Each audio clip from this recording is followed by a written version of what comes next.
যে একটা jokes share করব, সেটা তো আমি আপনার হাজবেন্ডের সাথে কখনোই করতে পারবো না। কথায় আছে যে বৃক্ষ তুমি অতিবার বেরো না, ঝড়ে পড়ে যাবে। ঠিক সেইভাবে ঝড়ে পড়ে গেলেন আমাদের প্রিয় আপুটি। বেশ কিছুদিন ধরে খুব ভালো অভিনয় করতেছিলেন, কিন্তু মাঝখানে অতিরিক্ত অভিনয় করতে করতে যে কট খেয়ে গেলেন। পরে আমি যখন বললাম যে দেখেন, আপনি আমার হাজবেন্ডের সাথে আমি যতই ঘুরি না কেন, আমার ফ্রেন্ডের সাথে যে আমি টাইম স্পেন্ড করবো বা আমার ফ্রেন্ডের সাথে যে একটা হাসি দিব। আহারে বেটি মানুষ, কি দুঃখ! স্বামীর সাথে হাসাহাসি করতে পারবে না, স্বামীর সাথে সবকিছু শেয়ার করতে পারবে না, কিন্তু বন্ধুদের সাথে হাসাহাসি করতে পারবে, সবকিছু শেয়ার করতে পারবে। আর স্বামী যদি সেটা দেখে যদি কেলানে দেয়, সেক্ষেত্রে স্বামীর দোষ, তাই না? আহারে। স্কুলের বেস্ট ফ্রেন্ড, কলেজের বেস্ট ফ্রেন্ড, আমার ফ্রেন্ডের সাথে যদি বের হবো, কেন আমি ফ্রেন্ডের সাথে কেন বের হতে হবে? আমি তো তোমাকে ঘুরতে নিয়ে যাবো। একজন প্রকৃত হাজবেন্ড সে কি কখনোই চিন্তা করতে পারবে, কল্পনা করতে পারবে আমি বাড়িতে থাকা সত্ত্বেও আমাকে বাদ দিয়ে আমার আমার বউ বন্ধু বান্ধবের সাথে করে ঘুরতে যাবে? আর সেটা আমি কিংবা আপনি, যেহেতু পুরুষ মানুষ আমরা, আপনি আমি, এটা কিন্তু সহ্য করার মতো কোনো বিষয়? একটু চিন্তা করে দেখবেন, একটু ডিপলি ভাববেন। যে একটা জোকস শেয়ার করবো, সেটা তো আমি আপনার হাজবেন্ডের সাথে কখনোই করতে পারবো না। মার হাবা क्या बात है! বন্ধু বান্ধবের সাথে জোক শেয়ার করতে পারবে, কিন্তু একজন হাজবেন্ড যার সাথে জীবনে সুখ দুঃখ সবকিছু শেয়ার করতে পারলেন, তার সাথে আপনি জোক শেয়ার করতে পারলেন না। এর থেকে বড় হাস্যকর জিনিস আর কি আছে আপা? তার একটা কথা হয়ে গেল যে না, ফ্রেন্ডের সাথে দেখা করা যাবে না। সারা দুনিয়াতে এমন কয়জন স্বামী আছে বলতে পারেন, যে নিজের বউকে বলবে যে আমি থাক, আমি ঘরে আসি, আমি ঘরের কাজ করতেছি, কিংবা আমি ঘরের কাজ সামাল করে দিচ্ছি, তুমি যা বন্ধু বান্ধবের সাথে আড্ডা দাও বা বন্ধু বান্ধবের সাথে ঘোরাঘুরি করো। দুনিয়াতে এরকম স্বামী কোথায় পাওয়া যায় ভাই? আমার তো চোখে পড়ে না। আমার একটু বলবেন, আমার একটু কমেন্ট করে জানাবেন যে এরকম স্বামী কোথায় পাওয়া যায়।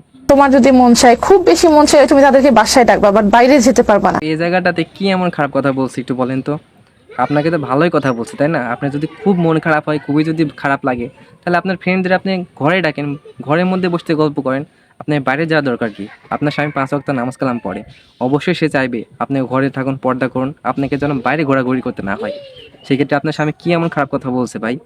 আপনার যদি খুব বেশি খারাপ লাগে, আপনি বন্ধুদের বলবেন যে বাড়িতে আসো, চা নাস্তা খাও, গল্প গুজব করো, তারপরে গেট আউট। গুরুতর কাজ হওয়ার পরে আমি এখানে শেয়ার করলাম, সে আমাকে এইভাবে মানলো, সেও খুব নর্মালি ভাবে শেয়ার করলো। এত নর্মাল ভাবে যদি মানুষটাকে মেনে নেয়, তাহলে তো আমি মজার একটা বিষয় এখানে খেয়াল করে দেখুন, তাকে যখন বলা হয়েছে যে এখানে যদি আপনার স্বামীকে নিয়ে আসা হয়, আপনার স্বামীও যদি আপনার মতো সবকিছু খোলামেলা শেয়ার করে, সেক্ষেত্রে আপনার অপিনিয়ন কি? এই জায়গাতে উনি কট খেয়ে গেছেন। উনি বলতেছেন যে আমি যে কথা বলতেছি, আমার স্বামীও যদি এসে এরকম ধরনের নম্রভাবে কথাবার্তা বলে, সেক্ষেত্রে মানুষ যদি তাকে জাস্টিফাই করে, তাকে যদি বেশি প্রায়োরিটি দেয়, তাহলে তার আসা দরকার কি?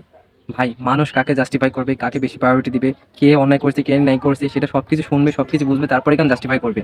আপনি আগেই এত মন ভাঙতেছেন কিছুর জন্য, কারণ আপনার ডাল মে কালা হে। এই মহিলা কিন্তু খুব বেশি চালাকি করতে গেছিল। এই মহিলা খুব বেশি চালাকি করতে যাওয়ার কারণে নিজেই কিন্তু ধরা খেয়ে গেছে।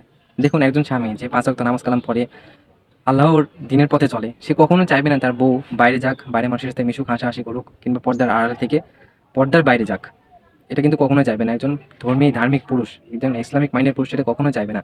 কিন্তু এই মহিলা, তিনি এইগুলোই চাইতেন। তিনি পরপুরুষের সাথে মিশবেন, গল্পগুজব করবেন, আড্ডা দিবেন, এটা কখনোই তাকে বাধা দেওয়া যাবে না। পরবর্তীতে তার স্বামী কি করছে, তাকে এই চেয়ারটা নষ্ট করে দিচ্ছেন। আর এর জন্য তার এত আক্ষেপ। জাতি কিন্তু সবকিছু বুঝতে পারছে। আপনি বলেন না যে কাকে জাস্টিফাই করবে, তাকে কে কাকে বেশি প্রায়োরিটি দিবে, তার স্বামীকে নাকি মানুষ বেশি প্রায়োরিটি দিবে। এই কিন্তু মানুষ তো বুঝতে পারতেছে ভাই। আপনার যে কথাবার্তা, আপনার যে চাল চলন, তাতে বোঝা যাচ্ছে যে আপনি নিজের দোষেই কিন্তু আপনার স্বামীর দ্বারা লাঞ্ছিত কিংবা এরকম হ্যারাসড হয়েছেন। সুতরাং এখনো সময় আছে, যারা এই ধরনের মহিলা আছেন, এখনো সময় আছে, ঠিক হয়ে যান, দিনের পথে আসুন এবং নামাজ কালাম পড়ুন।